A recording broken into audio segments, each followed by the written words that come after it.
Hey, folks, welcome to Market Intraday Analysis by InTheMoneyStocks.com, your leaders in pure technical analysis, avoiding all that Wall Street hype. Today, Tuesday, August 17th, 2010. Well, folks, the markets are having a substantial rally today on the back of very, very positive earnings from Walmart and from Home Depot. Take a look at their charts to start off. There's Walmart's chart up 90 cents. For Walmart, believe it or not, that is a big move. Walmart's a very, very thick stock, a big stock. It doesn't have big moves, so 90 cents to the positive side is a very positive thing.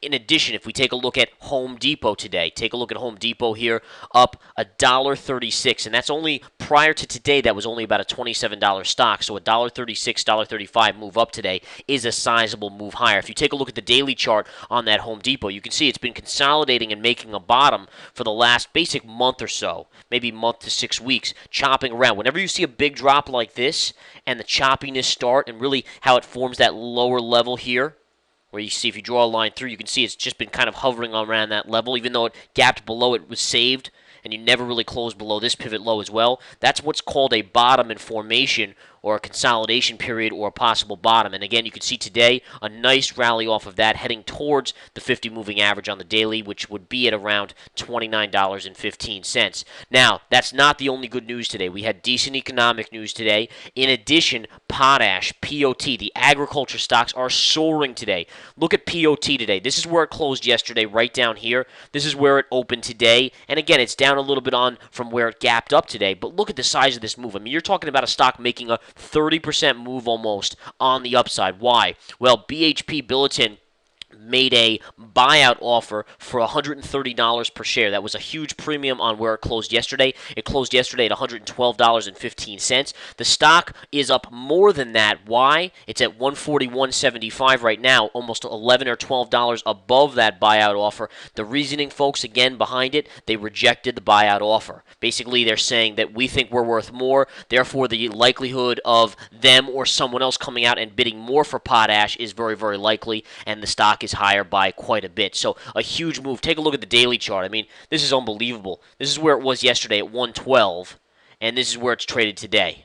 Huge gap up. You don't see that every day, folks. That's for sure on a stock that size or that price. Now, a couple other things. Let's go back to the SPY intraday. I want to cover what exactly went on technically here. Again, just to go over exactly what's going on in the markets, I think that is important. The Dow is up 168 points, NASDAQ up 40, and the S&P up 19. Basically 1.75% or 1.75 percentage points higher on the day. Very solid move. Now, the key today has to be looked at what happened yesterday. Yesterday was a very, very important day. Market, again, if you go back to last Thursday, gapped lower and reversed and got inside of the channel. Now, for those of you that have been following these intraday videos, or even if you're a Research Center member and you've been following the nightly videos that are 30 to 40 minutes in length included in the Research Center, for those of you that are Research Center members, you can see clearly right here, folks. Check this out. The move up, you recaptured the 108.30, and then you started to hover for 2 consecutive days. Here's Thursday and Friday inside of this 108.30 to 109 level. Here's 109, here's 108.30, noted by the pink line and the white line. So you stayed inside of this channel for multiple days, all the way to Friday. Friday at the close, you closed right on it. Now, Monday, you gapped lower, pushed lower, but created a bottoming tail, closing up here. In addition, you never closed below this pivot from Thursday.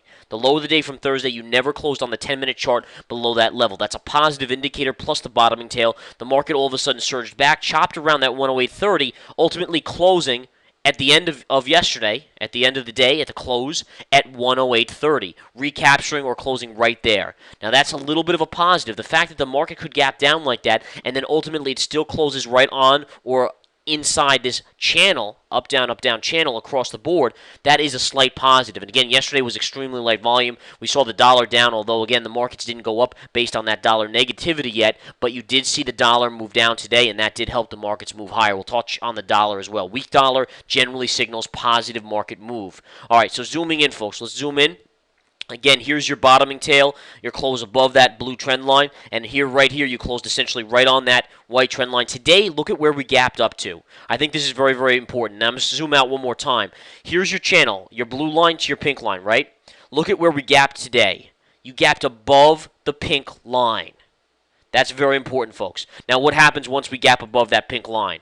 As soon as we gapped above, essentially in the first candle we retested, then you retested again, then you retested, retested. Basically, 1, 2, 3, 4, 5, 6 of the first 7 candles, this is the only one that didn't, retested that 109 level, and it could not break to the downside.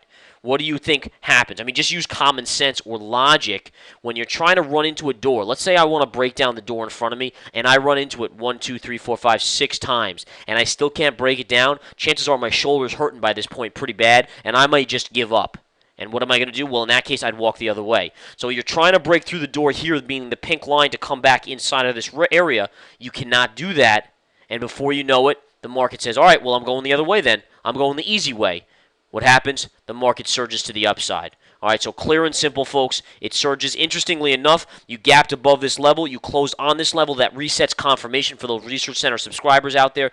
Then you close here. You close here. No confirmation yet. You close here, close here. Then you finally close above again, and then this candle confirms it.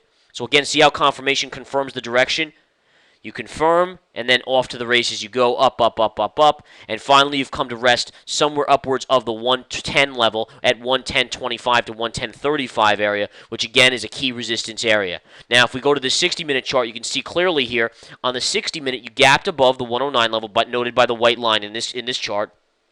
You finally, after one bar consolidation on the 60-minute chart, pushed above, ran up, went right to the 50 moving average, consolidated, and then finally broke through. Now you're consolidating again. Market to me looks like it's a little tired at this stage, and the volume again is very, very light at this point in the day, so the market seems like it may just go sideways to float slightly upwards for the rest of the day. That does seem to be what it is doing or wanting to do at this point, so keep an eye on that for now, but that is, again, what I'm thinking for this afternoon. Again, going forward to tomorrow, I think the market may continue upwards. I think overall Options X is a very whippy week, and I think that's the first thing. All right, forget, regardless of whether or not I think the market has a little more upside to it, maybe up to this gap window, which I do think ultimately we'll get to, but remember, this is Options X week, which notes extreme volatility. So a move up today could result in a move down tomorrow, then a move up on Thursday, a move down on Friday. You never really know how it's going to play out. Or maybe we get another update tomorrow and then some selling on the downside.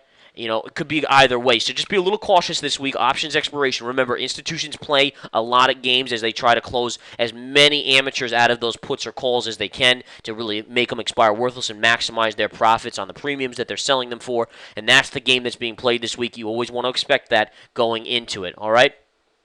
All right, so let's talk a little bit more about what else is going on here. I'll briefly go over the daily chart.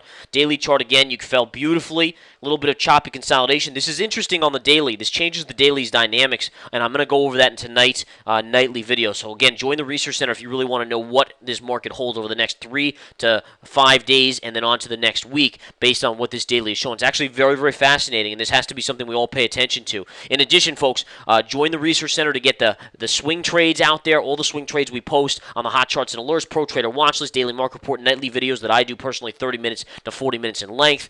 Everything else included under that Research Center. Chat room is separate. You want to join that if you want intraday analysis heard live over your speakers. Or again, folks, the webinar is coming up Saturday. For those of you that want to be blown away by some of the biggest, amazing technical signals and tricks that you can have in the market to make sure that you stay 80 to 90% success rate in this market of making profit after profit, that's that webinar this Saturday, folks. You can find it on the website inthemoneystocks.com under seminars, education, seminars, and webinars. All right, folks, take care. I'll talk to you soon.